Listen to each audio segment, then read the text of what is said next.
NEET के तैयारी के समय छात्रों का उसके पैटर्न को समझना बहुत जरूरी होता है। इसका एक उदाहरण से हम आपको समझा सकते हैं कि पैटर्न को समझना क्यों जरूरी है, यानी एग्जाम के पैटर्न को, उसमें किन बातों को ध्यान रखना है और क्यों जरूरी है। तो सबसे पहले मेरा एक उदाहरण समझ लीजिए। आप फिल्म देखे होंगे,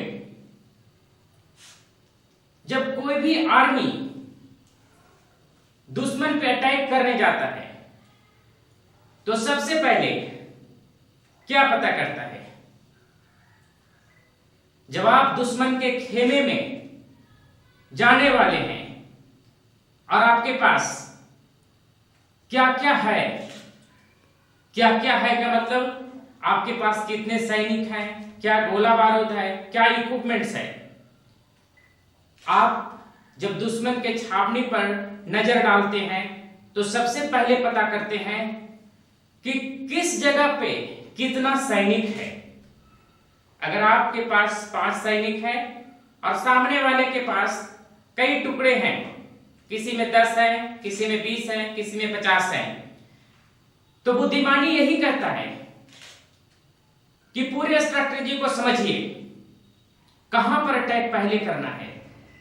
अगर आप उसके पूरे एरिया को समझ लेते हैं तो आप आसानी से उस पर विजय हासिल कर सकते हैं। उसी तरह से नीट के प्रिपरेशन के समय छात्रों को पैटर्न समझना बहुत जरूरी होता है। पैटर्न का मतलब हो गया कितना क्वेश्चन आता है, किस तरह का क्वेश्चन आता है, क्या निगेटिव मार्किंग है। तो ये सब बात आपको विशेष रूप से ध्यान रखना होगा। कितने घंटे का एग्जाम होगा, एग्जाम कहां जाकर देना होगा, और एग्जाम में किस तरह का क्वेश्चन पूछा जाता है। अगर इन सभी में से कहीं पर आप मिस्टेक करते हैं तो आप इंटेलिजेंट होने के बाद भी एग्जाम को क्रैक नहीं कर सकते, या आपको समय लग जाएगा, या यह भी हो सकता है कि क्रैक किए और आपका रैंक अच्छा नहीं आया।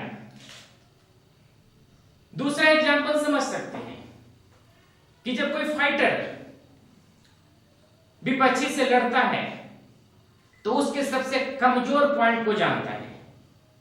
उसी तरह से जब आप एग्जामिनेशन की तैयारी कर रहे हैं तो आपके उसके हर पहलू पर ध्यान दीजिए, एग्जाम के वह हर पैटर्न को समझिए जहां से आपको सुविधा हो और आसानी से आप एग्जामिनेशन को निकाल सके और डॉक्टर बन सके।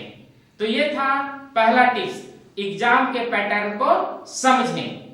इसके बाद नेक्स्ट वीडियो में हम आपको दूसरा टिप्स बताएंगे, तो बने रहिए हमारे इस वीडियो के साथ। Thank you.